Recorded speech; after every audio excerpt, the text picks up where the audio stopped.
நான் தினேஷ், 22 வயது. படிப்பு முடித்து விட்டு வீட்டில் தான் இருக்கிறேன்.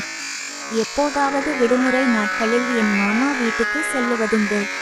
அவர்களும் வீட்டுக்கு வருமாறு அடிக்கடி அழைப்பார்கள். என் மாமா வெளியூரில் ஒரு கம்பெனியில் வேலை செய்து கொண்டு இருப்பதால் 10 நாட்களுக்கு ஒரு முறை தான் வீட்டுக்கு வருவார். அவருக்கு திருமணமாகி 8 வருடங்கள் மேல் ஆகிறது. வீட்டில் அத்தை மற்றும் அவர்களும் மகள் மட்டுமே பெரும்பாலும் இருப்பார்கள். என் அத்தை சுகன்யா. என்னதான் அவள் எனக்கு அத்தை என்றாலும் என்னை விட 4 வயது மட்டுமே மூத்தவள். அவளுக்கு வயது 26 தான் இருக்கும். அவள் திருமணமாகி வந்தது முதலே அவள் மேல் எனக்கு ஒரு ஆசை. அவள் வீட்டுக்கு செல்லும்போதெல்லாம் அவள் அழகை ரசிப்பதுண்டு. அதேபோல் நான் படிப்பு முடித்த பிறகு விடுமுறையில் தான் இருந்தேன். அதனால் வீட்டுக்கு வந்து கொஞ்சம் நாள் தங்க மாமா வீட்டில் அழைத்தார்கள். நானும் அங்கு ஒரு 15 நாள் தங்கலாம் என்று சென்றேன். அந்த வாரம் தான் மாமாவும் வீட்டுக்கு வந்து இருந்தார். ஞாயிற்றுக்கிழமையான அன்று நல்ல கறி எடுத்து சமைத்து சரியான விருந்து. அன்று இரவே வேற மாமா மறுபடியும் ஊருக்கு செல்ல இருந்தார். அன்று இரவு ஊருக்கும் கிளம்பினார். செல்லும் முன்பு என்னிடம், நான் வரும் வரை இங்கு இருக்க வேண்டும். நான் ஒரு 10 முதல் 15 வரை நாட்களில் வந்துவிடுவேன். அதுவரை நீ பார்த்துக்கொள் என்று சொல்லி விட்டு கிளம்பினார். 2 நாட்கள் வழக்கம் போல போனது. அவர்கள் மகளும் பள்ளி விடுமுறையில் இருந்தாள். அவளும் அவள் பாட்டி வீட்டுக்கு போக வேண்டும் என்று அடம் பிடித்து கொண்டு இருந்தாள். அடுத்த நாள் மாலை என் அத்தை சுகன்யாவின் அம்மாவும் வீட்டுக்கு வந்து இருந்தார்கள். ஒரு நாள் தங்கி விட்டு போகலாம் என்று. ஒரு நாள் முழுக்க மகளின் வீட்டில் தங்கிவிட்டு அடுத்த நாள் கிளம்ப தயாராகி கொண்டிருந்தார். அப்போது அவர் பேத்தியும் தானும் அவருடன் வருவேன் என்று அடம் பிடித்தாள். ரொம்ப அடம் செய்ததால் என் அத்தையும் சரி என்று கூறிவிட்டாள். பாட்டியும் பேத்தியும் ஊருக்கு கிளம்பினர். இப்போது நானும் என் அத்தையும் மட்டுமே வீட்டில் இருந்தோம். என் மாமா வீடு இருக்கும் இடம் சற்று கிராம பகுதி. அருகருகில் அவ்வளவாக வீடுகளும் இருக்காது. அடிக்கடி யாரும் வரவும் மாட்டார்கள். அடுத்த நாள் காலை வழக்கம் போல விடிந்தது. என் அத்தை நேரத்தில் எழுந்து சமையல் வேலைகளை செய்து கொண்டு இருந்தாள். நான் எழுந்தவுடன் எனக்கு காபி போட்டு கொடுத்தாள். நானும் வீட்டின் ஹாலில் உட்கார்ந்து கொண்டு அவள் கொடுத்த காபியையும் அவளையும் பார்த்து கொண்டிருந்தேன். பின் காலை சாப்பிட்டு விட்டு நானும் கொஞ்சம் வெளியில் சென்று விட்டேன். சுகன்யாவோ வீட்டை சுத்தம் செய்து விட்டு மாடுகளுக்கு தீனி போட்டு தண்ணி காட்டிவிட்டு குளிக்க சென்றாள். இன்று வெள்ளிக்கிழமை என்பதால் அவள் குளித்து முடித்துவிட்டு பிறகு தன் சாப்பிடுவாள். நான் திரும்பி வரும்போது டிவி பார்த்து கொண்டு சாப்பிட்டு கொண்டிருந்தாள். நான் உள் அறைக்கு சென்று படுத்து கொண்டேன். அவளை அங்கிருந்து பார்த்து கொண்டிருந்தேன். தலையோடு குளித்துவிட்டு கூந்தலின் ஈரம் போக முடியை பின்னாமல் உலர வைத்து கொண்டிருந்தாள். உள்ளிருந்து பார்க்கும்போது மலர்ந்த அவள் முகமும் காற்றில் ஆடும் அவள் கூந்தலும் ஆளை அப்படியே இழுத்தது. அவள் ஒவ்வொரு வாய் சாப்பிடும்போது நம்மை ரசிப்பின் உச்சத்துக்கே கொண்டு போய்விடும். அன்று மதியம் வீட்டு அருகில் இருக்கும் ஆற்றின் கால்வாயில் குளிக்க சென்று விட்டேன். நல்ல அகலமான கால்வாய், நல்ல தெளிவான தண்ணீர். கரையின் இரு பக்கமும் நன்கு அடர்ந்த மரங்கள்.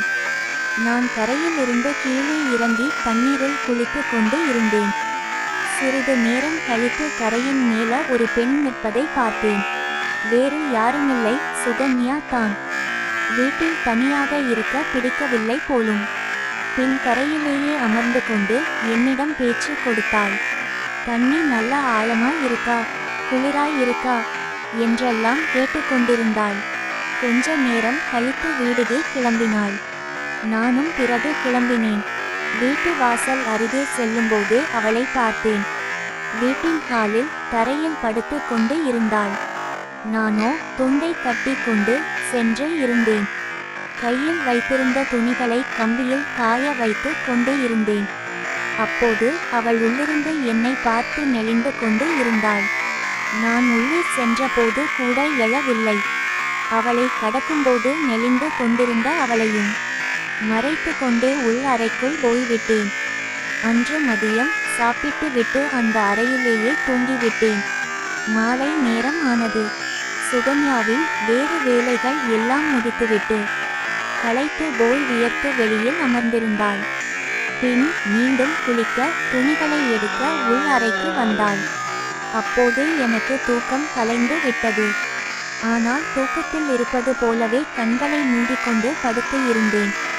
மாலை ஒரு 6 மணி இருக்கும். அவள் குளித்து முடித்து விட்டு வீட்டுக்குள் வந்தாள். ஈரம் சொட்ட சொட்ட வந்தாள். உடனேயே நான் எழுந்து வெளியில் சென்றேன். என்னை பார்த்து கொஞ்சம் அதிர்ந்து போனாள். நான் அவள் சேலை மாற்றும்போது விழித்திருந்தேனா இல்லை தூங்கிக் கொண்டு இருந்தேனா என்று நினைத்தாள் போலும். அன்று இரவு அவள் வெளி அறையிலும் நான் உள் அறையிலும் படுத்து கொண்டோம். என் அறையின் கதவு திறந்தே இருக்கும். அவள் என் எதிரில் தன் வெளியில் படுத்து இருந்தாள். நான் என் அறையின் விளக்கை அணைத்து விட்டு படுத்துவிட்டேன். அவள் வெளியில் டிவி பார்த்து கொண்டு படுத்திருந்தாள். இப்போது அவள் நைட்டி அணிந்து இருந்தாள். நள்ளிரவு ஒரு 1 மணி அளவில் முழிப்பு வந்தது. தண்ணீர் குடிக்கலாம் என்று சமையல் அறைக்கு செல்ல வெளியே வந்தேன். ஒரு நிமிடம் இதயம் நின்றே போனது. அதை தேன் அறையை பார்த்த உடனேயே வாயில் எச்சி ஊறியது. நான் பின் சமையல் அறையில் இருந்து அவள் பார்த்து கொண்டு இருந்தேன். பின் தண்ணீர் கொஞ்சம் குடித்து விட்டு வெளியே வந்தேன். ஆனால் நான் அவளை கடந்து தான் உள்ளே செல்ல வேண்டும். ஒரு கணம் ஒரு எண்ணம் தோன்றியது. உடனே என் உடம்பெல்லாம் நடுங்கியது. வேகமாக மூச்சு வாங்கியது. உடம்பெல்லாம் சூடானது. எனக்கு ஒரு பக்கம் பயம் உச்சத்தில் இருந்தாலும் மறுபுறம் காற்றில் மிதப்பது போல இருந்தது. சிறிது நேரம் இப்படி விளையாடிவிட்டு சென்று படுத்து கொண்டேன். அடுத்த நாள் மதியம் அவள் வீட்டை சுத்தம் செய்து கொண்டு இருந்தாள். நான் வெளியில் இருந்த கட்டிலில் படுத்து கொண்டு அவள் வேலை செய்வதை பார்த்து கொண்டிருந்தேன். அவள் ஒரு சிகப்பு நிற சேலை கட்டி இருந்தாள். பின் சமையல் அறை உள்ளே சென்றாள். என் பார்வையில் இருந்து மறைந்தாள். கொஞ்ச நேரம் கழித்து என்னை உள்ளே அழைத்தாள். நான் கொஞ்சம் தயக்கத்துடன் உள்ளே சென்றேன். இரவு நடந்தது எதுவும் தெரியவில்லை போல. என்னை மேலே ஏறி அலமாரியில் இருக்கும் பாத்திரங்களை எடுத்து தர சொன்னாள். மேலே ஏறிய பிறகு தான் எல்லாமே தெரிந்தது. நானும் அப்படியே ஒவ்வொரு பாத்திரமாக எடுத்து கொடுத்தேன். அவள் வாங்கி வாங்கி கீழே வைத்தாள். என்னால் அடக்க முடியாமல் அடக்கிக் கொண்டேன். அவளும் அதை கவனித்துவிட்டு பார்க்காதவள் போல் அவள் வேலையை பார்த்தாள். எல்லாம் எடுத்து குடித்துவிட்டு கீழே இறங்கிய என்னை பார்த்து சின்ன குறும்பு சிரிப்பு சிரித்தாள். எனக்கு ஒரே சங்கடமாய் போய்விட்டது. வெளியே சென்று விட்டேன். அடுத்த நாள் நான் அவளிடம் சரியாக முகம் கொடுத்தே பேசவில்லை. அவளும் பேச்சு கொடுக்க நான் பதில் மட்டும் சொல்லிவிட்டு சென்று விடுவேன். மதியம் ஆனது. நான் உள் அறையில் படுக்கையில் படுத்து இருந்தேன்.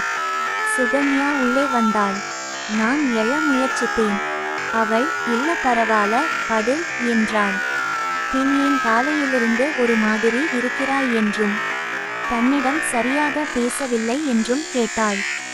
நான் கொஞ்சம் தடுமாற்றத்தோடு இல்ல வந்து நான் என்று உளறினேன்.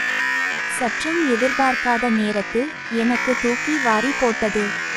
ஏதோ சொல்ல வந்த என்னை இன்னொரு கையை கொண்டு வாயை மூடினாள். எனக்கும் தடுக்க வேண்டுமென்று தோன்றவில்லை. இதற்கு தானே நேற்று பயந்து போய் ஓடிப்போன என்றாள். நானோ ஆமாம் என்று தலையை மட்டும் ஆடிவிட்டு சாய்ந்தேன். பேசத் தொடங்கினாள் சுகன்யா. நீ ஆரம்பத்துல இருந்தே என்ன பார்க்கறது எனக்கு தெரியும். ஆரம்பத்துல கோபமா வரும். அதுக்கு அப்புறம் போக போக எனக்கும் உன்னை பிடிக்க ஆரம்பித்து விட்டது. சரி நீயே ஏதாச்சும் செய்வன்னு பார்த்தா நீ எதுவும் செய்யல. நேத்து கூட உன்னை உள்ள கூட்டதே அதுக்கு தான். நீ தான் வெளியே போய்த என்றாள். இதற்கு மேலும் அமைதியாய் இருக்க முடியாது என்று நானும் களத்தில் இறங்கினேன்.